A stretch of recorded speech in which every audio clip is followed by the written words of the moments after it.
నామమును ఈరోజు వాక్య ధ్యానం నిమిత్తము సామెతల గ్రంథము 16వ అధ్యాయము 5వ వచనము. సామెతల గ్రంథము నుండి 16వ అధ్యాయము 5వ వచనము. గర్వ హృదయులందరూ యెహోవాకు హేయులు. చాలుమా. గర్వ హృదయులందరూ యెహోవాకు హేయులు. ఈరోజు దేవుడు మనతో ఏం మాట్లాడాలని నిర్ణయించుకున్నారు. నాకు మధ్యరాత్రులుగా తెలిసింది. యాక్చువల్లీ నేను వేరే మెసేజ్ కొరకు నేను ప్రిపేర్ అయ్యాను. దేవుడు నాకేం చెప్పలేదు కానీ రాత్రికాల సమయంలో 3 గంటల సమయంలో దేవుడు ఈ వచనంలో నుండి నాతో మాట్లాడినప్పుడు ఈ యొక్క గర్వాన్ని మనలో నుండి వెళ్ళగొట్టడం దేవుని చిత్తమని ఎరిగి ఈ సమయంలో ఈ రీతిగా మాట్లాడడానికి ప్రభు సహాయం చేస్తున్నారు. ఈ వచనంలో నుండి ఏమి మనతో మాట్లాడుతుందంటే, గర్వ హృదయులు యెహోవాకు హేయులు. అసలు వీళ్ళు గర్విష్టి వాళ్ళు అని ఎలాగ మనం గుర్తిస్తాము? ఒక్కొక్క వెనకేం మాట్లాడొద్దండి. ఎలాగ గుర్తిస్తామంటే, ఒక వ్యక్తిని బైబిల్ ప్రకారం చూస్తే దేవునికి ప్రాధాన్యతనీయక, దేవునికి ఇవ్వవలసిన ప్రాధాన్యత కూడా వ్యక్తులు తీసుకున్నప్పుడు వారిని గర్విష్టి వారు అని బైబిల్ చెప్తుంది. ఈ లోకరీత్యా మనం కొంతమందిని గమనించినప్పుడు స్త్రీలు ముఖ్యంగా ఎక్కడ గర్వపడతారంటే, అందంగా ఉన్నప్పుడు, చాలా పెద్ద జడైనప్పుడు, తర్వాత కొంచెం కలిగిన వారైనప్పుడు, భార్యలైతే భర్త చాలా బాగా ప్రేమిస్తూ ఉన్నప్పుడు, బిడ్డలైతే తల్లిదండ్రులు చాలా ఉన్నతంగా వారిని పెంచుతూ ఉన్నప్పుడు, జెంట్స్ అయితే వారికున్న అధికారాన్ని బట్టి కొంచెం గర్విస్తూ ఉంటారు. ఈ లోకరీత్యా ఇదంతా కూడా తెలిసి చేస్తారా తెలియక చేస్తారా అనేది గమనిస్తే చాలా వరకు తెలియకుండానే జరుగుతుంది. ఈ పొరపాటు గ్రహించము. మనం ఏమిటో ఎదుటోళ్ళకి తెలుస్తుంది, కానీ మన వెన్నుపూస ఎలాగ మనం చూసుకోలేమో అలాగే మన ఆంతరింద్రియాలను కూడా మనం చూసుకోలేము. అది మొదట దేవుని దగ్గరికి వెళితే మన ఆంతర్యాన్ని చూసుకునేటువంటి ఏర్పాటు బైబిల్ చదువుతుంటే దేవుడు మనకి అర్థములాగా దానిని మన ముందు ఉంచారు. ఈ బైబిల్ చదువుతూ ఉన్నప్పుడు మనలో ఉన్న సమస్త సుగుణాలు తెలుస్తాయి. ఒకవేళ సుగుణాలు తెలియకపోయినప్పటికీ కూడా దుర్గుణాలు తెలుస్తాయి. ఇక్కడ మంచి ఏముంది, ఆ మంచి నాలో ఏది అనేది మనం వెతుకులాడుతాం. నిజంగా వాక్యం చదువుతున్నప్పుడు అర్థమైతే, కొంతమంది వాక్యం చదివేటప్పుడు కూడా యాదృచ్ఛికంగా చదివేస్తారు. అంటే చదవాలి కాబట్టి అని చదువుతారు. అది అర్థం కాకపోయినా అలా చదవడం అంటే ఫస్ట్ టైం చదువుతున్నప్పుడు, సెకండ్ టైం చదువుతున్నప్పుడు బైబిల్ అర్థం కాదు. కానీ అది తెలుసుకోవాలని చదువుతున్నప్పుడు మాత్రం అది అర్థమవుతుంది. దేవుడు అంటున్నాడు, గర్వ హృదయులందరూ యెహోవాకు హేయులు. ప్రభు అసలు హేయమైనదిగా దేన్ని ఎంచారు అని అంటే, విగ్రహారాధన అనినా నాకు అసహ్యము కాదా అని మాట్లాడారు. విగ్రహారాధన అంటే దేవునిని తప్ప ఏది విగ్రహముగా ఉన్నప్పటికీ అది విగ్రహమే. అంటే అది మనం చేసుకున్నా, అది కనబడినా, అది కనబడకపోయినా, దేనిని ఎక్కువగా మనం ఫోకస్ చేస్తున్నామో, దేనిని మనం ఎక్కువగా ప్రేమిస్తున్నామో అది మనకి విగ్రహం. అంటే సుమారు ఎగ్జాంపుల్ చెప్పాలంటే, కొంతమందికి మేకప్ లేకుండా బయటికి వెళ్ళలేరు, మేకప్ వారి విగ్రహం. కొంతమంది మెడ నిండా బంగారం లేకుండా గేట్లోకి వెళ్ళినా బయటకు వచ్చి మరి వేసుకుంటారు, అదొక విగ్రహం. కొన్నిసార్లు మాట వినకపోవటం కూడా చాదస్తముతో పాటు దాన్ని కూడా విగ్రహమే అంటారు. దేనిని మనం ఎక్కువగా గౌరవిస్తామో, దేనిని ఎక్కువగా ప్రేమిస్తామో, ప్రేమ వేరు, అధికంగా ప్రేమించడం వేరు. అధికము అనేదంతా కూడా డేంజరస్. టూ మచ్ అనేది ప్రతిదీ కూడా డేంజరస్. కాబట్టి ఇక్కడ ప్రభు అంటున్నాడు ఆ టూ మచ్ అనేది అంటే మనకంటే పెద్ద చిన్న లేకుండా మాట్లాడేది, గౌరవం లేకుండా మాట్లాడేది.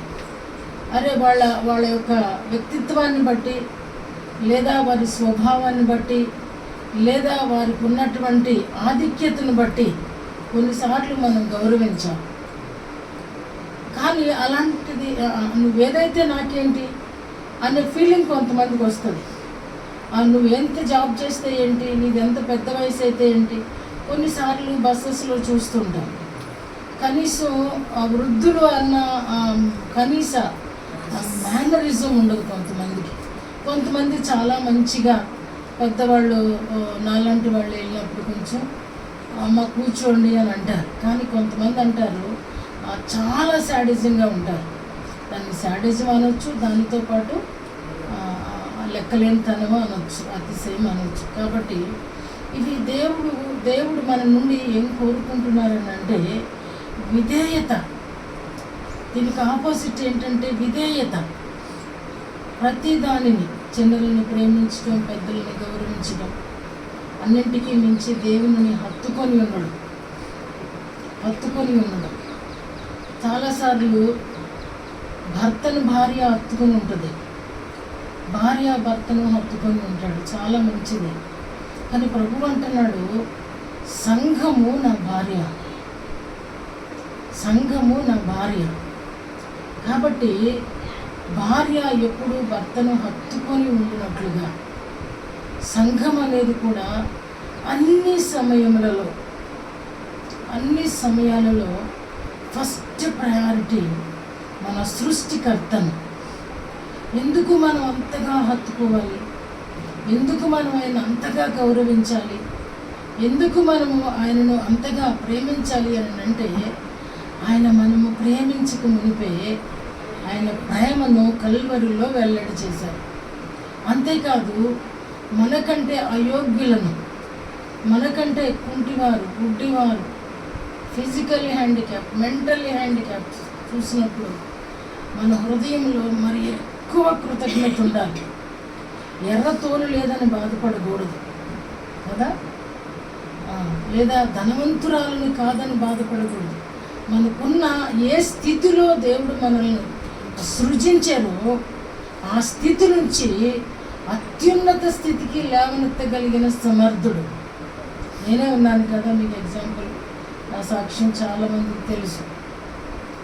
కాబట్టి మనది ఏ స్థితిలో ఉన్నానో ఆ స్థితిని బట్టి ప్రభువుని మనం ప్రేమించాలి. ఆయన మనల్ని మంచి సమస్త అవయవ నిర్మాణం చేసి, జ్ఞానం ఇచ్చి, మొట్టమొదటిగా మన జీవితాలలో ఈ సంపన్నత అని అంటాను నేను. సమస్త అవయవ నిర్మాణమును బట్టి, జ్ఞానమును బట్టి, స్టడీస్ని బట్టి, కుటుంబాలను బట్టి, ప్రతి దానిని బట్టి మనం చూసినప్పుడు చాలా కృతజ్ఞత కలిగి ఉండాలి, చాలా దయగా ఉండాలి. దేవుడు మన పట్ల చూపించినటువంటి ఈ దయ మనం బయట చూసినప్పుడు, మన ఇంటికి ఎవరైనా బెగ్గర్స్ వచ్చినప్పుడు ఆ కృతజ్ఞత మనకు వచ్చేయాలి. వాళ్ళకి ఇస్తూ విసుక్కోవడం కాదు, కానీ ఆ స్థితి నుంచి ఈ స్థితిలో మనల్ని సృజించిన దేవాతి దేవునికి అది గర్వానికి ఆపోజిట్ నేను చెప్తున్నా. అంటే కృతజ్ఞత, దయ, ప్రేమ, సామరస్యత ఇవన్నీ కూడా మనము ధరించుకొని ఉండాలి, కలిగి ఉండాలి. అలాంటప్పుడు మాత్రమే మనము గర్వాన్ని ఆటోమేటిక్గా మన నుండి తరిమి వేసిన వాళ్ళం అవుతాం. ఏ పరిస్థితిలో నుంచి అయినా మనకంటే 1 గంట పెద్ద అయినా వాళ్ళను కూడా మనం ఎంతగానో గౌరవించవచ్చు. మన మాట గౌరవప్రదంగా ఉండాలి, మన ఆలోచన దేవునికి అనుకూలంగా ఉండాలి. అలా కానప్పుడు, స్వార్థానికి పోతున్నప్పుడు నిజంగా చాలా నష్టపోతారు జనాలు. ఆ నష్టపడుతున్నటువంటి వ్యక్తులకు కూడా అర్థం కాదు. అందరికీ వస్తే నాకు వస్తాయి అనుకుంటారు. కానీ దేవుని పిల్లలు ప్రత్యేకం. ఏమండి, దేవుని పిల్లలు ప్రత్యేకమైన వాళ్ళు. దేవుడు వారికి ప్రత్యేకమైన కాపుదలు ఇస్తాడు, ప్రత్యేకమైన కృపనిస్తాడు, ప్రత్యేకమైన దయను కుమ్మరిస్తాడు. ఎక్కడా కూడా పొరబడనీయడు, శత్రువు చేతికి అప్పగించనీయడు. ఆయన ఆ జమీమ అంటుంది కదా, నా పక్షాన నా దేవుడు యుద్ధం చేస్తాడు. తను ఆడుతూ ఉన్నప్పుడు కూడానండి తన లిప్స్ మూమెంట్స్ నేను చూశాను. తన వాక్యాన్ని మెడిటేట్ చేస్తుందండి. అంత ఉన్నత స్థితిలోకి వెళ్ళి గొప్ప ఆరాధికురాలట పాప.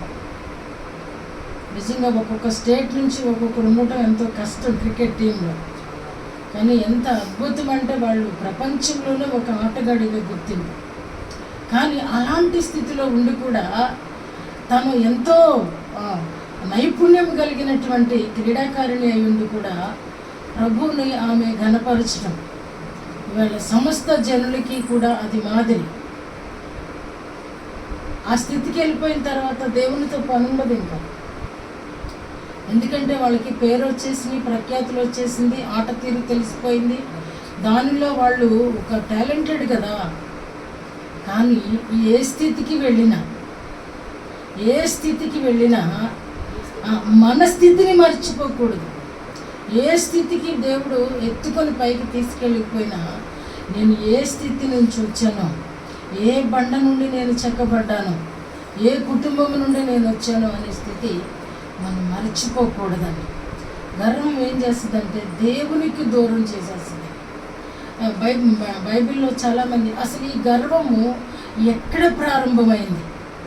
మనుషులకే ప్రారంభమైందా, లేదా శత్రువు ఈ రీతిగా మనుషులను నాశనం చేయడానికి, అది మన దగ్గరికి రావడానికి దాని ప్లాన్ అని ఆలోచన చేస్తే యెహెజ్కేలు గ్రంథము 28వ అధ్యాయంలో ఈ మాటలు మనం చూస్తాం. యెహెజ్కేలు గ్రంథము 28వ అధ్యాయంలో చూస్తాం. ఇక్కడ 16వ వచనాన్ని మనం గమనించినప్పుడు, అదంతా నేను చదవట్లేదమ్మా, 17వ వచనాన్ని మాత్రం నేను చదువుతున్నాను. నీ సౌందర్యమును చూచుకొని నీవు గర్వించిన వాడవై, నీ తేజస్సు చూచుకొని నీ జ్ఞానమును చెప్పుకుంటుంది. ఇక్కడ శత్రువును గురించి దేవుని వాక్యం సెలవిస్తుంది. ఈ శత్రువు ఎవరు అని అంటే, ఒకప్పుడు అద్భుతమైనటువంటి దూత, దేవునికి చాలా ప్రక్కనే ఉన్నటువంటి దూత, దేవునిని నిత్యము ఆరాధించినటువంటి దూత. ఈ దూతకు కొంత సైన్యము కూడా ఉంది, కొంత అధికారము కూడా ఉంది. దేవుని ఎంతగా ఆరాధించిందంటే, నీకు ఏది ఇష్టమో అది కోరుకునే అంతగా, నీకు ఏది కావాలో అది అడుగు అనే అంతగా. అంటే దేవుని సింహాసనము ప్రక్కనే తన సింహాసనము కూడా వేయబడినంతగా అభిషేకించబడిన కెరూబు. కానీ ఎప్పుడైతే ఆ దూతలోకి ఏమొచ్చిందంటండి, దాన్ని నీ సౌందర్యము చూచుకొని, ఇందాక చెప్పాను కదా, కొంతమందికి అందాన్ని చూచుకొని గర్వం. అంటే ఎవరి నుండి వచ్చిందండి ఇప్పుడు ఈ గర్వం? ఎవరి నుండి వచ్చిందండి? ఈ శత్రువు ఏమైపోయిందంటే, ఎప్పుడైతే దేవుని కంటే దేవుని సింహాసనము మీదకి ఎక్కుతా ఉంటే, ఆ మాటలు కూడా 14 యెషయా గ్రంథంలో ఆ మాటలు ఉంటే, ఆ రెండు మాటలు కూడా మనం చదువుతాము. యెషయా గ్రంథము 14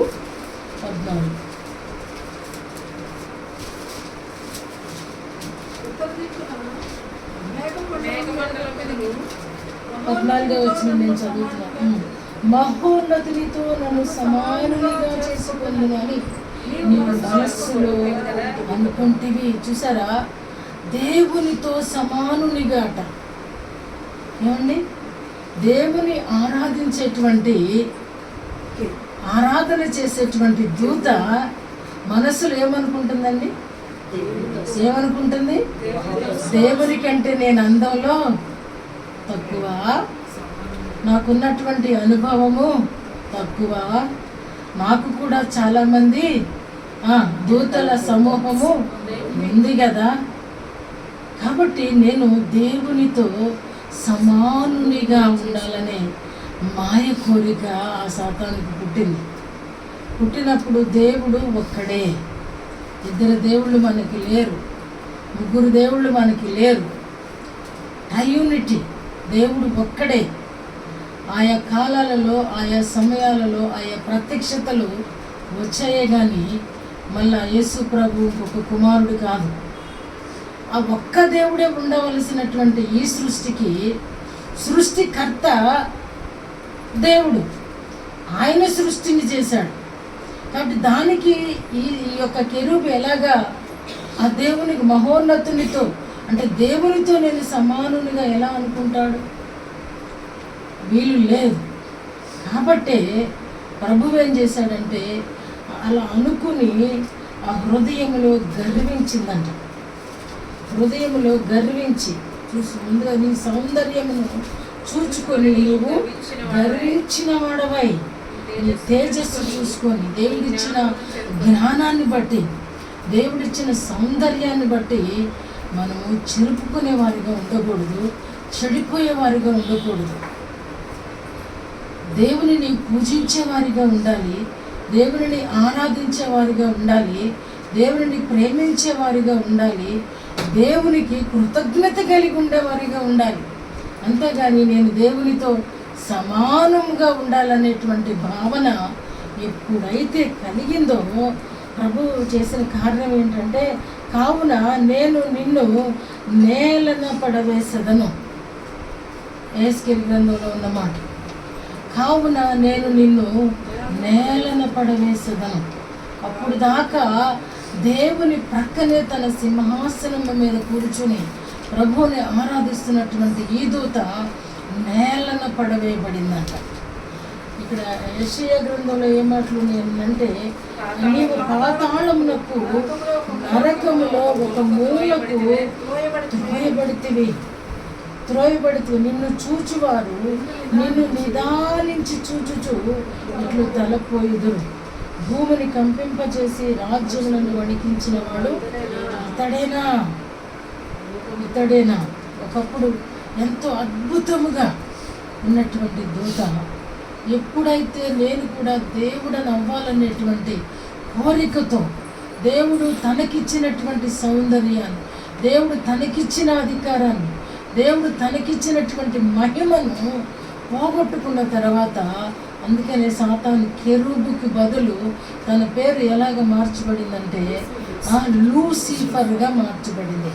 దాని అర్థము లూజ్ ఆఫ్ ఆల్. అన్నీ కూడా పోగొట్టుకుంది. ఏం పోగొట్టుకుంది? ఇప్పుడు తనకున్నటువంటి అధికారాన్ని పోగొట్టుకుంది, తనకున్నటువంటి మహిమను పోగొట్టుకుంది, తనకున్నటువంటి ప్రఖ్యాతులు పోగొట్టుకుంది, తనకున్నటువంటి ఆరాధనాత్మను పోగొట్టుకుంది, దేవుని ఆత్మను కోల్పోయింది, తనకున్న యావత్తు కోల్పోయింది. కాబట్టి దాన్ని ఏమంటున్నామంటే లూజ్ ఆఫ్. అన్నీ కోల్పోయినది. అన్నీ కోల్పోయిన తర్వాత దేవుడు ప్రక్కన ఉంచాడంటే నేల మీద పడవేశాడంట. నేల మీద ఎవరు ఉన్నావండి? భూమి మీద ఎవరు ఉన్నావు? నువ్వు భూమి మీద మనుషులున్నారు. ఇప్పుడు ఎవరిలో ప్రవేశిస్తుందండి? ఇది మనుషులలో ప్రవేశిస్తుంది. వాస్తవానికి మనుషులకి గర్వం తెలుసునా? తెలీదు. పుట్టినప్పుడంట బాల్యము నుండి కూడా మంచిగానే సృజించాడంట దేవుడు మనుషుల్ని. కానీ వాళ్ళు బాల్యము నుండి కూడా వివిధ తంత్రాలను కల్పించుకొని చెడిపోయారు. దేవుడు సృజించినప్పుడు ప్రతి ఒక్కడు తల్లి గర్భంలో మంచిగానే, భూమి మీదకి వచ్చిన తర్వాత ఎవరు ఆవరిస్తున్నారండి? శత్రువు ఆవరించేస్తున్నాడు. దేవునికి వ్యతిరేకంగా అయిపోయింది. దేవునికి వ్యతిరేకంగా అయిపోయి ఏం చేయటం ప్రారంభించిందంటే దేవుని పిల్లలని పాడు చేయటం ప్రారంభించింది. ఎందుకంటే దేవుని పిల్లల్ని కొడితే ఎవరు బాధపడతారంటే దేవుడు బాధపడతాడు. దేవుని బాధ పెట్టడానికి అది దేవుని మీద పగ తీర్చుకునే దమ్ములేక, దేవుని ఎదుర్కొనే దమ్ములేక దేవుడు సృజించిన సృష్టి మీద దాని ప్రభావాన్ని చూపిస్తుంది. అందుకనే మానవులు ఇందాక చదివారు, యోతాము అనేటువంటి రాజు తన తండ్రి ఏది చేశాడో, తన తాతలు ఏమి చేశారో అదే చేస్తూ వస్తారు మనుషులు. అతడు కొంతవరకు యథార్థముగా ప్రవర్తించాడు అని గౌరవపూర్వకంగా వ్రాయబడింది. కానీ ఎప్పుడైతే దేవునికి అనుకూలమైన దాన్ని అతను చేయలేదో అతను కొంత మట్టుకు మాత్రమే చేశాడని రాయాలి. ఎందుకంటే మనుషులు ధూపం వేయడానికి ధూపస్తంభాలు ఉన్నాయి. ఈరోజు కూడా మన దేశంలో క్రిస్టియానిటీ అని అంటే మండిపడిపోతున్నారు, క్రైస్తవులు అని అంటే కోపం. ఎందుకు అంటే శత్రువు మానవులకు వివిధ తంత్రాలను నేర్పించి వారిని మనుషులను దాని వైపు త్రిప్పివేసుకొని నానా రకాలైనటువంటి ఆకారాలను సృజించుకొని వారికి నచ్చిన తీరులో వాళ్ళు వెళుతూ సత్యములో ఉన్న వారిని విమర్శ చేయటం, వారిని చంపివేయటం. ఇది ఎవరి న్యాయము అని అంటే సాతాను న్యాయం. ఇది న్యాయం అనొచ్చా అని అంటే సచ్చినా అనకూడదు, ఇది అన్యాయం. ఈ సృష్టి అంతా దేవునిది. సృష్టికర్త తన నోటి మాట చేత దీన్ని సృజించారు. బైబిల్ని సర్వ ప్రపంచాలు నమ్ముతున్నాయి. ఎక్కువగా చదివే బుక్ ఈ ప్రపంచంలో ఏదుంది అని అంటే బైబిల్. ఎక్కువగా కొనబడేటువంటి బుక్ ఏది అని అంటే పరిశుద్ధ గ్రంథమే. ఇంత వాల్యూ ఉన్నటువంటి దీనిలో విలువలు ఉన్నటువంటి ఈ పరిశుద్ధ గ్రంథంలో వ్రాయబడుతున్న రాజుల సహితము శత్రువు వారిని దానికి ఏలికగా మార్చుకున్నాడండి. ఆ ఉద్దేశంతో మానవుడు తన తంత్రాలలో, తన ఎత్తుగడలలో, తన చిక్కులో, తన వలలో మానవులనంట శత్రువు వల వేసి గాలం వేసి ఆ ముళ్ళుతో ముక్కు కంట అది బిగించి లాగేస్తాడంట. బైబిల్లో ఉన్నాయి ఆ మాటలు. శత్రువు అంత బాగా టాక్టిక్స్గా చేస్తాడు. మనకున్న జ్ఞానం వాడిని ఎదుర్కోవడానికి సరిపోదు, మనకున్నటువంటి బలము సరిపోదు. ఎందుకంటే వాడు ఎక్కడి నుండి వచ్చాడంటే వాడి తంత్రాలు అంతా కూడా మర్మాలు అన్నీ వాడికి తెలుసు. మన మనసులోది కూడా చెప్పగలడు. అంటే దేవునితోనే సమానునిగా అనే అంత కోరిక పుట్టిందంటే ఇంచుమించు ఏ స్థాయి నుండి వాడు భూమి మీదకి పడద్రోయబడ్డాడో మనం గ్రహించగలం. కాబట్టి మనుషులలో వీడు ప్రవేశించి ఆది నుండి కూడా ఆదిలో సృష్టి ప్రారంభంలో చేసినటువంటి ఆది మానవుని నుండి ఈనాటి వరకు కూడా వాడు చెరపని వాడు ఉండడు. ప్రవక్తలను కూడా వాడు చెరిపాడు, కాపర్లను కూడా వాడు చెడిపాడు. ఈ రాజుల సహితం ఇక్కడ చూద్దాము. 2వ మాటగా దానియేలు గ్రంథంలో 11వ అధ్యాయం 36వ వచనాన్ని ఒకసారి చదవండి. వాడు ఇంకా ఏం చేస్తాడు అనేది అక్కడ చాలా క్లియర్గా ఉంది. దానియేలు గ్రంథము ఆ రాజు ఇష్టానుసారముగా జరిగించి తన్ను తానే హెచ్చించుకొనుచు అతిశయపడుచు ప్రతి దేవత మీదను దేవాది దేవుని మీదను గర్వముగా మాట్లాడుచు. చాలమ్మా, చూసారా, ఓ రాజు గురించి ఇక్కడ మాట్లాడుతున్నాడు. ఆ రాజులో ఈ శత్రువు ప్రవేశించినప్పుడు తను చేస్తున్నది ఏంటంటే దేవాతి దేవుని మీద గర్వముగా మాట్లాడచ్చు. చూసారా, వాడు చేయడమే కాదండి, మనుషులను కూడా ఏ రీతిగా చేర్చుచున్నాడు. రాజుగారిని దేవుణ్ణి చూసి అధికారం ఇచ్చాడు కదా, అధికారాన్ని బట్టి కృతజ్ఞత కలిగి ఉంటావా, రివర్స్లో దేవుని మీద నీవు గర్వంగా మాట్లాడతావా? ఏమండి, మనకిచ్చినటువంటి దాన్ని బట్టి. అంటే ఆ గర్విష్టిలో ఉండేది ఏంటంటే కృతజ్ఞత లోపం. ఆ గర్వం ఏం చేస్తుందంటే కృతజ్ఞతను హరించి వేస్తాడనమాట. మనలో ఏమాత్రము కూడా ఒబీడియన్స్ను ఉండలేడు, విధేయతకి అవకాశం ఉండదు. వాడు మనలో ప్రవేశించాడు అని అంటే మనం విభిన్నంగా మాట్లాడుతున్నామంటే, మనము ఇతరులకి హమ్ చేసేటట్టు మాట్లాడుతున్నామంటే, ఇతరులకు నొప్పించే విధంగా మాట్లాడుతున్నామంటే ఇది మనిషి యొక్క కుయుక్తి కాదు, శత్రువు యొక్క కుయుక్తి. శత్రువుకి మన నోటిని వాడికి అధికారానికి అప్పగించినప్పుడు వాడు మన నోటిని వాడుకుంటాడు. మన కళ్ళు మనం అప్పగించినప్పుడు మన కళ్ళను వాడుకుంటాడు. చాలాసార్లు ఒక్కసారి ఫోన్లో దూరామంటే దాని పేరే యూట్యూబ్ కదా, ఆ కింద పెట్టి బంధించి పడేస్తుంది అన్నమాట. ఉంటుంది కదా, యూ అంటే ఇది, ఇక్కడ బంధించేస్తాడు, పైకి రాలా. అలా ఏదో ఒకటి తిప్పుతూ టైం చూస్తే 3, 4 అయిపోతుంది. ఎక్కడ బంధించాడండి ఇప్పుడు? కళ్ళను బంధించేశాడు. నీ కళ్ళు మంటలు వచ్చినా ఆర్పుకుంటూ చూసేవాళ్ళు ఉంటారు. ఎందుకంటే చంటి పిల్లల సహితము అది చూడకపోతే వాళ్ళు విసిరేస్తారండి. నేను 2 పిల్లల్ని చూశాను కదా, ఇప్పుడు 3వ పిల్లని కూడా చూస్తున్నా. వాళ్ళు చూడాలనుకున్నప్పుడు ఆ ఫోన్ వాళ్ళు ఏదో చూసే చిన్న అయినప్పటికీ కూడా ఎడిక్ట్ అన్నమాట. అది లేకపోతే ఉండలేరు, కోపం, అన్నం తినరు, విసిరేస్తారు. ఆ విధంగా ఎందుకంటే శత్రువు చంటి బిడ్డ మొదలుకొని రాజుల వరకు కూడా ఏం చేస్తాడండి, వాడు స్వాధీనపరుచుకుని వాడు ఆధ్వర్యంలో మనల్ని నడిపిస్తూ ఉంటాడు. అది మనకు అర్థం కాదు. వీడేంటి వింతగా ప్రవర్తిస్తాడనుకుంటాం. కొంతమంది ప్రార్థన చేయలేరు, కొంతమంది వాక్యం చదవలేరు, కొంతమంది చర్చికి వెళ్ళలేరు, కొంతమంది విశ్వాసాన్ని నమ్మలేరు, క్రైస్తవులే. కానీ ఇదంతా ఏంటంటే పాపం వాళ్ళ యొక్క బలహీనత కాదు. సండే వస్తే రోజు మార్నింగ్ 5కే లేస్తారు.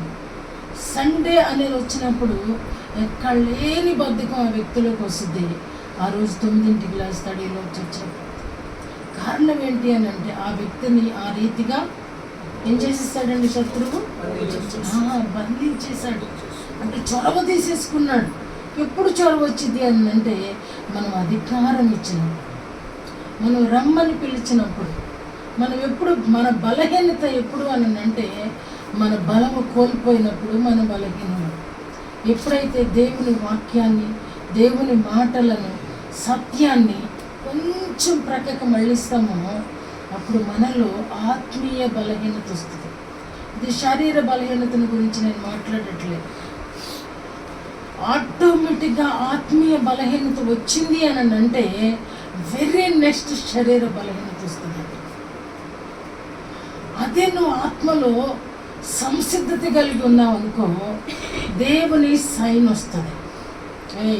ఇది తినొద్దు, ఇది తింటే నీకు పడదు, నువ్వు ఇటు వెళ్ళొద్దు, అది కరెక్ట్ కాదు, ఇది చెయ్యొద్దు, వీడిని నమ్మొద్దు కదా. మన జీవితాల్లో చాలాసార్లు ఈ రీతిగా దేవుని ఆత్మ మనల్ని ఆ రీతిగా సత్యంలోనికి నడిపించడం మనం గమనిస్తాం. కొన్నిసార్లు అనుకోకుండా కూడా పొరపాట్లు కూడా జరుగుతాయి. అనుకోకుండా ఉన్న సమయంలో శత్రువు ఏం చేస్తుందో తెలుసా? నీకు ఆలోచన ఇవ్వకముందే నువ్వు అది గ్రహించినట్లుగా చేసేస్తుంది, డమ్మీని చేస్తుంది కొన్నిసార్లు. కాబట్టి రాజు అంటున్నాడు, నేను దేవాది దేవుని మీద గర్వముగా మాట్లాడుతున్నాడంట. అంటే మన ఉనికిని కోల్పోతాం కదా, మన ఉనికిని కోల్పోతాం. ఏ స్థితిలోనికి వెళ్ళాలన్నా చదువుకోవాలంటే జ్ఞానం కావాలి. జ్ఞానం ఎవరి దగ్గర ఉంది అంటే దేవుని దగ్గర ఉంది. ఆ సృష్టిలోనే ఆ బ్రెయిన్ అనేది మనలో ఫామ్ చేయకపోతే, తల్లి గర్భములో పిండముగా రూపుదిద్దుతున్నప్పుడే సమస్తాన్ని దేవుడు అమర్చకపోతే పుట్టేవాడు ఎవడు పుడతాడండి? ఎవరు పుడతారండి? అందుకే అప్పుడు పుడతాడు. ఎంతమందిని చూస్తున్నామండి. కానీ ఈ కృతజ్ఞత ఎప్పటికీ ఉండాలండి. నిజంగా మనకున్న ఈ కృతజ్ఞత ఎదుటివాడికి అది దయ చూపేటట్టు చేస్తుంది. ఇక్కడ మరో రాజును గమనించినప్పుడు చూద్దాము. దానియేలు గ్రంథమే 4వ అధ్యాయము 30వ వచనాన్ని మనం చూసినప్పుడు అక్కడ నెబుకద్నెజర్ అనేటువంటి రాజు ఉంటాడు. రాజు బబులోనును ఈ మహా విశాల పట్టణము నా బలాధికారమును నా ప్రభావ ఘనతను కనపరచుటకై నా రాజధాని నగరముగా నేను కట్టించినది కాదా అని తనలో తాను అనుకోలేదు. ఇక్కడ మరొక రాజుని మనం చూస్తున్నాము. తను చేసినటువంటి క్రియలను బట్టి గర్వపడుతున్నాడండి. తాను చేసినటువంటి ఒక పట్టణంలో ఒక మంచి పట్టణాన్ని కట్టించినప్పుడు దాని గురించి అంటున్నాడు, ఇది నా బలాధికారము, నా ప్రభావ ఘనత కనబరుచుటకి కదా ఈ రాజధాని నగరును నేను కట్టించినది కాదా. ఇది నేను మాత్రమే చేయగలిగాను, ఇది నా ఘనత కొరకు చేశాను, ఇది నా ప్రభావం. అనేక చోట్లకు నెబుకద్నెజరు అంటే అద్భుతమైన బబులోను పట్టణాన్ని కట్టించాడని ప్రజలు చెప్పుకోవాలని చంద్రం కూడా చెప్తుంటాడు కదా, గుర్తుకొస్తాడు అప్పుడప్పుడు. నిజంగా ఈ బబులోను పట్టణాన్ని కట్టించి ఇంతగా మనం అతిశయించ అవసరం లేదు. నిజంగా ఒక ఇల్లు కట్టుకోవాలన్నా ఏమండి, అది వాక్యం చెప్తుందంట, ఒక ఇల్లు కట్టుకోవాలంటే ఆ దేవుని సహాయం లేకుండా కట్టుట అసాధ్యం. దాన్ని కావలి కాసేవారు మెలకుగా ఉండడం కూడా ఏమంటాడండి, చదవండి ఆ మాటలు. మెలకుగా వ్యర్థము. మనం అనుకుంటాం, నేను కష్టపడుతున్నాను, నా దగ్గర చాలా డబ్బు ఉంది, నా కష్టార్జితం నుంచి నేను ఇల్లు కట్టుకుంటున్నాం అనుకుంటున్నాను. అది దేవుని కృప మన ఎడల లేకపోతే, దేవుని కృప మనని ఆవరించకపోతే మనం ఆ ఇల్లు కట్టుకోవటం కూడా మన ప్రయాసం వ్యర్థమవుతుందండి. కడుతున్న అపార్ట్మెంట్లు కూలిపోతూ ఉంటాయి, ఒక్కొక్క చోట వింటూ ఉంటాం. అది కడుతూనే ఉన్నారు, ఇంకా గృహప్రవేశం అవ్వకుండానే అపార్ట్మెంట్ కూలిపోయింది. మనుషుల ప్రయాస వ్యర్థం. మన కట్టడాలు నిలిచి ఉన్నాయి అని అంటే మన కష్టాన్ని దేవుడు గుర్తించాడు, మన కష్టాన్ని దేవుడు ఆయన పరిగణలోనికి తీసుకున్నాడు, మన పట్ల ఆయన ప్రేమ కలిగి ఉన్నాడు, ఆయన కాపుదల మనకిచ్చాడు. కాబట్టి ఈ రెండవ రాజు కూడా తాను సాతానేమో తన సౌందర్యాన్ని, తన అధికారాన్ని బట్టి గర్వపడింది. మరొక రాజు అతను రాజు అని చెప్పి అతడు గర్వపడుతూ దేవుణ్ణి దూషిస్తూ గర్వపు మాటలు ఆడుతున్నాడు. ఇక్కడ నెబుకద్నెజరు కూడా తను కట్టించిన పట్టణాన్ని చూచి చాలా అతిశయపడుచు, ఇది నా ఘనత కొరకు కాదా అని మాట్లాడుతున్నాడు. మరొక రాజును మనం చూసినప్పుడు హిజ్కియా అనే రాజు, మనందరం ఇది చదువుకున్న 2 దినవృత్తాంతాల గ్రంథము 32వ అధ్యాయం 25వ వచనం చూసినప్పుడు దేవుడు ఆయనను స్వస్థపరిచాడు. ఎందుకంటే ఆయన భక్తిగా ఉన్నాడు. అతనికి మరణకరమైన వ్యాధి రాబోతున్నదని కూడా ముందుగా హెచ్చరించి ప్రభువే అతనిని స్వస్థపరిచాడు. ఆ స్వస్థత జరిగిన తరువాత చదువుతారా 32వ అధ్యాయము 25వ వచనం, ఎవరు తీసినా చదవచ్చు. అయితే హిజ్కియా మనస్సులో గర్వించి తనకు చేయబడిన మేరకు తగినట్లు ప్రవర్తింపనందున అతని మీదకిని యూదా యెరూషలేముల వారి మీదకిని కోపము రాగా. చాలు, ఇక్కడ చూసారా, ఈ రాజు పాపం చాలా శ్రద్ధ కలిగినటువంటి రాజు, భయభక్తులు కలిగినటువంటి రాజు. అరే, భయభక్తులు కలిగి ఉన్నాడు కదా, ముందుగా చనిపోవడం ఎందుకు, ఇతనికి ఆయుష్కాలం ఇద్దాం, ఇతన్ని స్వస్థపరుద్దామని దేవుడు ప్రవక్తను పంపించి అతన్ని హెచ్చరించినప్పుడు అతను కూడా కన్నీరు విడుస్తూ దేవుని సన్నిధానంలో ప్రార్థన చేసినప్పుడు అద్భుతమైన తిరిగి స్వస్థత, 15 సంవత్సరాలు తన ఆయుష్కాలము పొడిగించబడుతుంది. ఇంత జరిగిన తర్వాత గర్వం ఎందుకు వస్తుంది? దేవుడు స్వస్థపరిచిన తర్వాత విధేయత రావాలి. కానీ ఈ రాజుకి దానికి ఆపోజిట్ వచ్చింది. ఈ కారణాన్ని మనం గ్రహించినప్పుడు అస్వస్థతలో ఆయన్ని తీసుకుపోవచ్చు అనుకుంది. కానీ దేవుడు స్వస్థపరిచిన తర్వాత శత్రువు అతన్ని ఏమైనా సరే దేవుడు చేసిన మేలు కనబడకుండా, దేవుడు చేసిన మేలు కనబడకుండా ఆయన అణిచివేయాలనే ఉద్దేశంతో తన హృదయంలో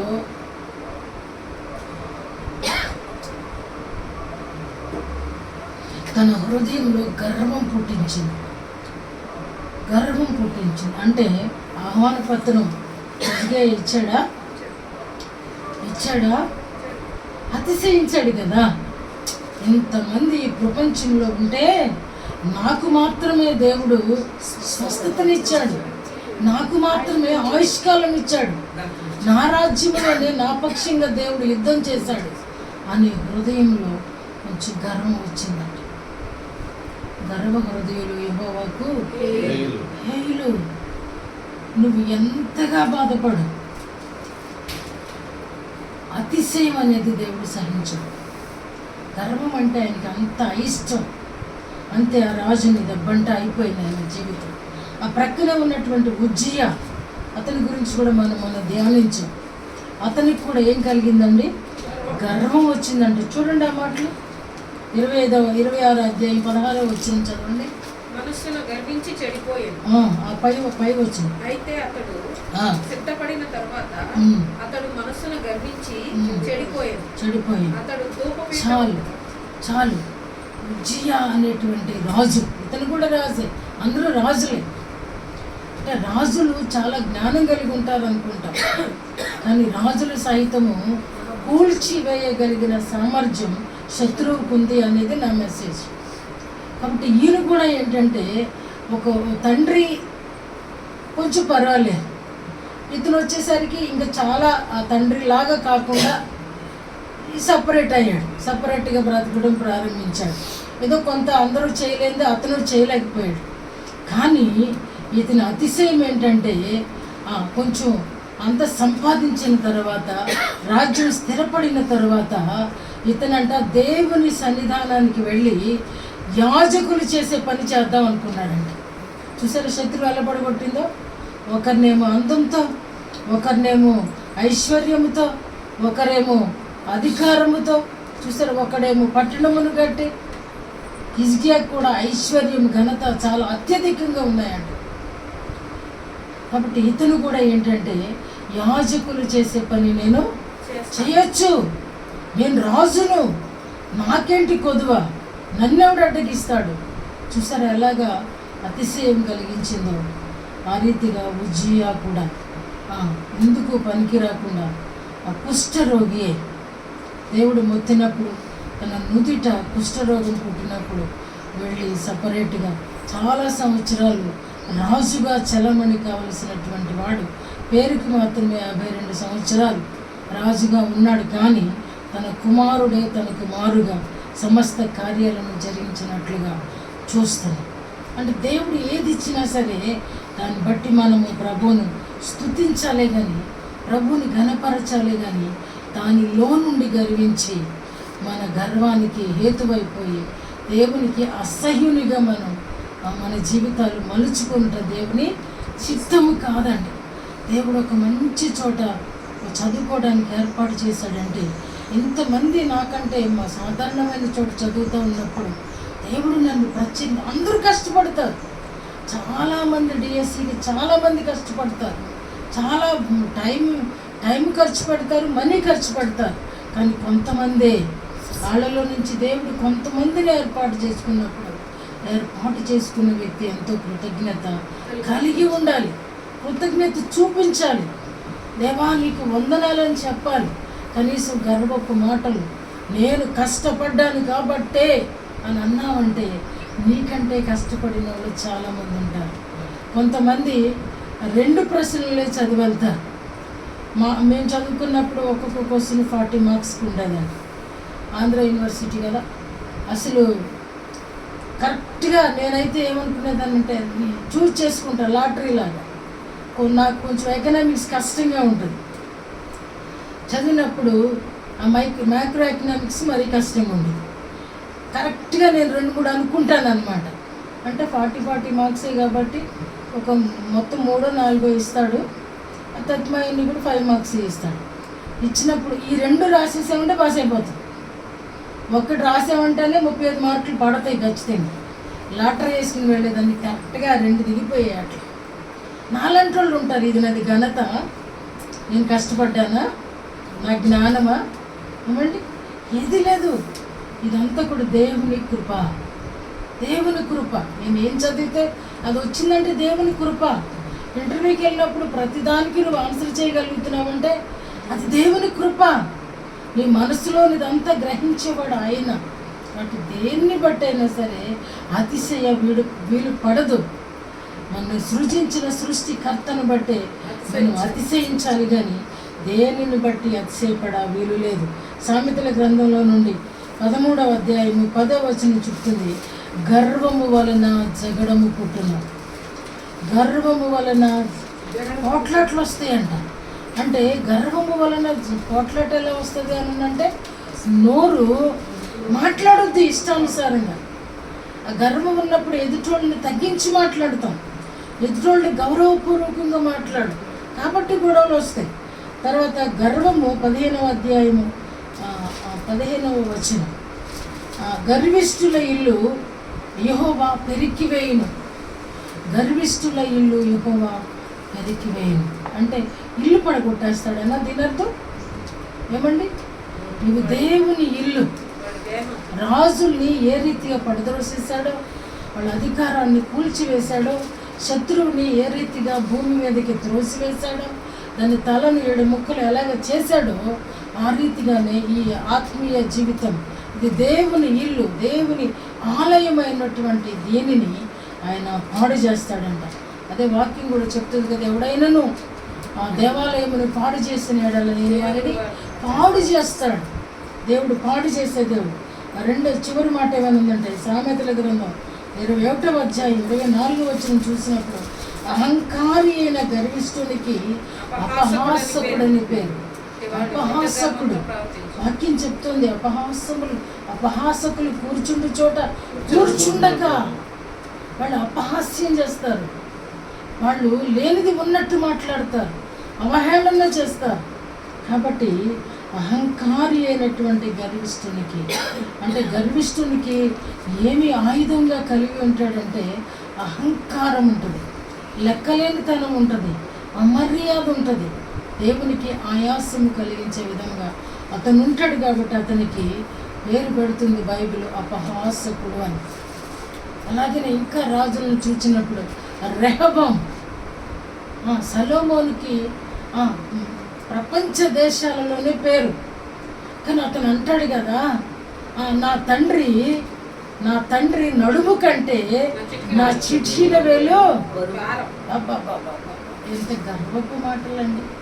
తన తండ్రినే గౌరవించలేనటువంటి దౌర్బల్యం.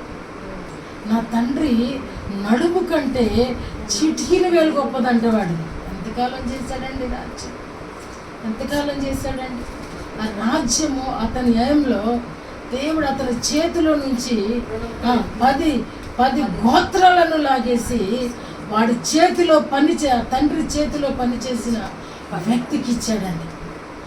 కూలిపోతాడు, కూల్చేస్తాడండి. దేవుడు సహించే దేవుడుగా. గర్వం అంటే ఆయనకి అసహ్యము. గర్వము వెంబడి నాశనం నడుస్తుందండి. కాబట్టి మరొక వ్యక్తిని యెజెబెలు, ఎంత గర్వం అండి. ప్రవక్తను పట్టుకుని, ఈనాడు నీవు చంపించినటువంటి వీరి ప్రాణములలో నీ ప్రాణము ఒకటగును. ఎంత గర్వము, ఎంత పొగరండి. రాణి అయితే మాత్రం ఎలాంటి రాళ్ళు, దుర్మార్గురాలైన రాణి. దేవుడు ఏం చేస్తాడండి, కుక్కలు నాకేయట, తన శరీరాన్ని కుక్కలు నాకేయటండి. హేరోదుని జ్ఞాపకం చేసుకుంటే, హేరోదు కూడా దేవుణ్ణి మహిమపరిచేది లేదు. వెట్టకారం. యేసు ప్రభు వెళితే వెట్టకారం. ఒక సూచక్రియ చేస్తే నేను ఎప్పటి నుంచో నేను చూడాలనుకుంటున్నాను అని వెట్టకారం. కానీ దేవుని మహిమపరచలేదు కాబట్టి పురుగులు పడి చచ్చాను. దేవుని మహిమపరచాలి. మనందరినీ సృజించిన సృష్టికర్తను గౌరవించాలి. మన కుటుంబంలో మన తండ్రిని వెట్టకరిస్తామా? మన తండ్రిని ఎంతగా గౌరవిస్తాం? బైబిల్ అదే చెప్తుంది, తల్లిదండ్రులను సన్మానించు. నువ్వు దండేసి, నువ్వు షాల్ కప్పి కాదు, వాళ్ళు చెప్తున్న మాటలకు విధేయత చూపడమే సన్మానించడం. దేవుని వాక్యం ఆ రీతిగా చెప్తున్నప్పుడు నిజంగా తల్లిదండ్రులను సన్మానించలేని వాడు దేనికి పాత్రుడు కాదండి. బైబిల్ చాలా కఠినమైన శిక్ష వాళ్ళకి ఇచ్చింది. మీ అందరికీ అది తెలుసు. కాబట్టి ఈరోజు మనలో ఏ మూలన్నా తెలిసి చేయమండి. ఇది తెలిసి చేసే పొరపాటు కాదు, ఇది తెలియక జరిగిపోద్ది. ఒకరిని తగ్గించి మాట్లాడడానికి మనల్ని హెచ్చించుకుంటాం. ప్రక్కన తక్కువ మాట్లాడితే మనం హెచ్చిపోతాం అనుకుని అలా అహంకారంతో మాట్లాడతాం. కానీ అక్కడ నీ వెయిట్ ఎంతో పోతుందండి. నీ ప్రక్కకి వెళ్ళిపోయిన తర్వాత ఎవడండి వీడు ఈ రీతిగా మాట్లాడుతున్నాడు, వీడికి మేనరిజం లేదు, అసలు ఏం మనిషి అండి, ఇంకా బుద్ధి రావటం లేదు, వయసు పెరుగుతుంది కానీ ప్రక్కన వాళ్ళు తిట్టుకుంటారు. కాబట్టి మన వయసును మనల్ని మనం గౌరవించుకోవాలంటే మన నోట్లో నుంచి మృదువైన మాటలు, మన నోట్లో నుంచి దయగల మాటలు, మన నోట్లో నుంచి ప్రేమగల మాటలు, ఆదరణకరమైన మాటలు, ఆదరణ చూపే మాటలు మనం పలకాలి. కానీ దేవుని పిల్లలకు గర్వానికి ఎక్కడ కూడా పొందిక లేదండి, దానితో స్నేహం లేదు. ఒకవేళ దేవునికి అనుకూలత లేనటువంటి బ్రతుకు మనలో ఉంటే అది మనలో మనకి తెలియకుండానే శత్రువు నిలయముగా మన హృదయం ఉన్నదని గ్రహించాలని దేవుని పేరట హెచ్చరిక చేస్తున్నాను. కాబట్టి గర్వ హృదయులు యెహోవాకు హేయుడు, దేవుడు అసహ్యించుకుంటాడు. ఇప్పుడు చెప్పినటువంటి రాజులందరూ మొట్టమొదటిగా సాతాను అని పిలువబడే, దాని పేరు కూడా అలాగా పిలవడం నాకు ఇష్టం లేదు. మన శత్రువు, మన దేవునితో సమానముగా ఉండాలనుకుని తనకిచ్చినటువంటి అందాన్ని, తనకిచ్చినటువంటి అధికారాన్ని చూస్తున్నప్పుడు గర్వించి దేవుని సింహాసనము మీద కూర్చుండాలనుకున్నప్పుడు దేవుడు భూమి మీదకి పడద్రోసిన తర్వాత ఈ రీతిగా రాజులని లేదు, చిన్నలని లేదు, పెద్దలని లేదు. ఈరోజు మనుషులు చంపుకుంటున్నారంటే అది మనుషుల చర్య కాదు. ఒక మనిషి ఒక వ్యక్తిని పాడు చేస్తున్నాడంటే అది మనుషుల చర్య కాదు. వీడు తిట్టేటప్పుడు వాడిని ఏమంటాడంటే మూర్ఖుడండి వీడు అని అనుకుంటాం. కానీ శత్రువు ఆవరించకుండా ఏ మనిషి కూడా కఠినుడు కాడు. అది అందరినీ కూడా, భూప్రజలందరినీ కూడా పాడు చేసి నిత్య నరకానికి, ఎందుకంటే వాడిని పాతాళానికి త్రోసేశాడు దేవుడు. పాతాళంలో కఠిన శిక్ష ఉంది, పాతాళంలో ఏడుపు ఉంది, పండ్లు కొరుకుతుంది, అక్కడి నుంచి విడుదల ఎప్పటికీ ఉండదు. కాబట్టి వీడేమనుకుంటున్నాడంటే మనందరినీ తీసుకొని పోయి అక్కడ పడేస్తే మన దేవుడు దుఃఖపడతాడు అనుకుంటున్నాడు. కానీ ఈరోజు క్రైస్తవులు, అందుకనే క్రైస్తవులను ద్వేషించడం, క్రైస్తవులు హింసించబడడం, క్రైస్తవులు చంపబడడం కారణం ఏంటంటే మనుషుల చర్య కాదు, ఇది మానవ మనసు కాదు. మానవ మనస్సును శత్రువు దోచుకొని వాళ్ళని దొంగలుగా, దోషులుగా, నీచులుగా, అసహ్యులుగా చేస్తూ ఉంది. కాబట్టి మన జీవితాలలో దేవుడిచ్చిన మన ఈ ఆయుష్కాలంలో, ఈ భక్తి జీవితంలో ఏ మూలనైనా దాగి శత్రువు పొంచి ఉండి అది సమయం వచ్చినప్పుడు టైం చూసుకొని దెబ్బ కొడుతున్నాడు. ఎప్పుడు దెబ్బ కొట్టిందంటే అవను ఆదాము దగ్గర లేనప్పుడు ఇద్దరిని కూడా కలిసి ఉండమన్నాడు. కానీ ఆదాము తన పనిలో ఉన్నప్పుడు, అవ్వమ్మ తనని విడిచి ఒంటరైనప్పుడు శత్రువు తనని ఏం చేసిందండి, సంపూర్ణముగా దాని వైపు తిప్పుకుంది. అంటే ఒంటరిగా ఉండటం మంచిది కాదు. అంటే ఎవరితో సహవాసం ఉండాలంటే దేవునితో సహవాసం ఉండాలి. కుటుంబానికి దేవుని సహవాసం కావాలా, ఒంటరి వారికి దేవుని సహవాసం కావాలా, ప్రతి ఒక్కరికి దేవుని సహవాసం కావాలి. ఎప్పుడైతే దేవుని సహవాసాన్ని మనం ఒక్క నిమిషం కోల్పోయినా సరే, సంసోన్ అంటాడు కదా, ఈ ఒక్క మారే దాహం అవుతుంది అని అంటే దేవుడు గోతుని చీల్చాడు. ప్రాకారానికి గడబెట్టేస్తే అది తీసి మోసుకొని పోయేటువంటి, తాళ్లతో కట్టేస్తే విరజిమ్ముకునే ధన్యత, జడలు వేస్తే పీకేసుకునే ధన్యత. ఎంతమందినైనా సరే 3,000 మందిని 300 మందిని ఒక్కసారి, అది కరెక్ట్గా ఉత్తర ఇట్లా 3,000 మందిని ఒక్కసారి గాడిద దవడ ఎముకతో చంపేసినటువంటి సంసోను అడుగుతున్నాడు ఏమని, ప్రభువా ఈ ఒక్క మారే అది చదువుతున్న ప్రతిసారి కూడా ఉండి బద్దలైపోద్దండి. ఎంత బలవంతుడు! తల్లి గర్భంలోనే నాజీరు చేయబడినటువంటి పరిశుద్ధుడిగా పుట్టినటువంటి సంసోను చివరి సమయంలో శత్రువు చేతిలో పడి, శత్రువు బంధకాణంలో చిక్కుకొని అక్కడ నుండి ప్రార్థన చేస్తున్నాడు. ప్రభువా, ఈ ఒక్క మారే ఈ ఫిలిస్తీన్ల చేతిలో నేను చనిపోకుండానట్లు ఈ ఒక్క మారే నన్ను జ్ఞాపకము చేసుకో. కానీ ఈరోజు దేవుడు మనకి చాలా కృపలను ఇచ్చాడు. ఈ ఒక్క మారు అనేది కాదు, ప్రతి మారు మనల్ని ప్రభువు జ్ఞాపకం చేసుకుంటున్నాడు. ఒక వ్యక్తిని హెచ్చించాలన్నా, ఒక వ్యక్తి తగ్గించబడాలన్నా అది దేవుని చేతిలోనే ఉంది. మనిషి ఏ పాటి వాడండి.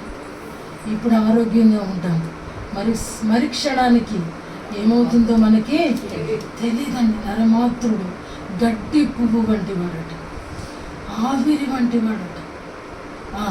ఏమండి, ఇలాంటి గాలి పుడగ వంటి వారమాట. మన జీవితాలు ఎంతలో కనబడు అంతలో మాయమైపోయేటువంటి వారు. ఇలాంటి మన బ్రతుకులకు దేవుని కృప ఇన్ని నాళ్ళు విస్తరింపచేసి మనల్ని జ్ఞాపకం చేసుకొని అన్ని విషయాలలో, అన్ని కోణాలలో మనల్ని హెచ్చించి కాపాడి రక్షించి, కరోనాలో ఎంతోమంది చనిపోయారు. అవనస్తులు, ఎంతోమంది బలవంతులు, మనీ ఉన్నవారు చనిపోయారు. ఆయన ప్రతి క్షణము మనల్ని కాచి కాపాడి శత్రువు చేతికి అప్పగించుకుంటామని ఉంటున్నాడని అంటే, ఈరోజు మనం ఏ రీతిగా ప్రభువును ఆరాధిస్తున్నామంటే అది కేవలము ఆ దయామయుని దయగల కృప మాత్రమే. కాబట్టి దీన్ని మనము జ్ఞాపకం ఉంచుకుంటూ ప్రతి క్షణము కూడా మనం ఏమిటో మనం చూడాలంటే వాక్యపు వెలుగులోనికి మనం వెళ్ళాలి. వాక్యాన్ని చదువుకోవాలి. వాక్యం చదువుకుంటాం గొప్ప కాదు, వాక్యానుసారముగా నడుచుకోవాలి. మనం ఏమి చేయగలమో అది చేయడము వాక్యానుసారం. మనం చేయలేనిది దేవుడు చేస్తాడని చెప్పడం వాక్యానుసారం కదా. నీకు చేయవలసినది చేయనెరిగి ఉండి అలాగూ చేయకుండా వానికి పాపము కలుగును. మనం ఎంతవరకు సహాయం చేయగలమో, మనం ఎవరికి ఏ సహాయం చేయగలమో, మన ద్వారా ఏమి ప్రభు చేయాలని కోరుకుంటున్నారో అది చేయటం విశ్వాస యొక్క కర్తవ్యము. కాబట్టి ఈరోజు మనలో ఏ మూల దాగి ఉన్నా దేవుని దుఃఖపెట్టేవారముగా ఉండకుండా దేవుని సంతోష పెట్టడానికి దేవుడు మనల్ని సృజించాడు. దేవదూతలు అన్నారట, ప్రభువా, ఆ మనుషులు ఏం చేస్తారయ్యా, నువ్వు వాళ్ళని నమ్ముతాము, భూమి మీదకి వెళ్ళి మేము స్వార్థ ప్రకటిస్తామన్నారట. ప్రభువారు అన్నారట, వారు నా బిడ్డలు, నా స్వరూపం అందున్నారు, వాళ్ళే చెప్తారు. ధనవంతుడు కూడా అడిగినప్పుడు ప్రభు అన్న మాట ఏంటండి, మోషేయు చెప్పండి, ప్రవక్తలను భూమి మీద ఉన్నారు, ఎక్కడి నుంచి లాజరు వెళ్ళవలసిన అవసరత లేదు. దేవుడు ఈరోజు ఈ ఆరాధనలు, ఈ చర్చెస్ ఇవన్నీ ఎందుకు ఏర్పాటు చేశాడంటే మంచిని నేర్చుకునేటువంటి ఇవి. ఒకవేళ విశ్వవిద్యాలయం అని చెప్పచ్చు, మంచిని నేర్పించే వేద పాఠశాల అని చెప్పచ్చు. ఇక్కడంతా కూడా మంచి నేర్పుతారు. కాబట్టి ఈ మంచిని స్వీకరిస్తున్న మనం లోకానికి మంచిగా మారి కదా. నజరేతులో నుంచి మంచమైన వస్తుందానంటే అక్కడి నుండే మన యేసే ఇచ్చారంట. ఆ మంచి ఆయన. అందులో ఎవరైనా మంచి ఉన్నారా అని అంటే ప్రభు మనల్ని సర్టిఫై చేయాలండి. లేదు నా మంచి నా పిల్లలకు కూడా ఉంది, వాళ్ళు సహాయం చేస్తారు, వాళ్ళు పేదలను కనికరిస్తారు అనేటువంటి మంచి సాక్ష్యము ప్రభు మన పట్ల ఇవ్వాలండి కదా. ఇవ్వాలి. ఆ రోజు మనల్ని నమ్మి ఈ యొక్క పరిచర్యను మనకు అప్పగించి ఆ బైబిల్ని మన చేతిలో పెట్టి మంచి మార్గం, సన్మార్గం ఎంచుకోండి అని చెప్తున్నా. దేవాతి దేవుని గౌరవిస్తూ మనలో ఉన్న హేకరమైనది దేనికి ఎక్కడా చోటేయక దేవుని ప్రతిష్ఠిత జనముగా ప్రభు మనలందరిని అభిషేకించాలని ప్రార్థన చేసుకుందాం. మాటలు ప్రభు దీవించును గాక. దయచేసి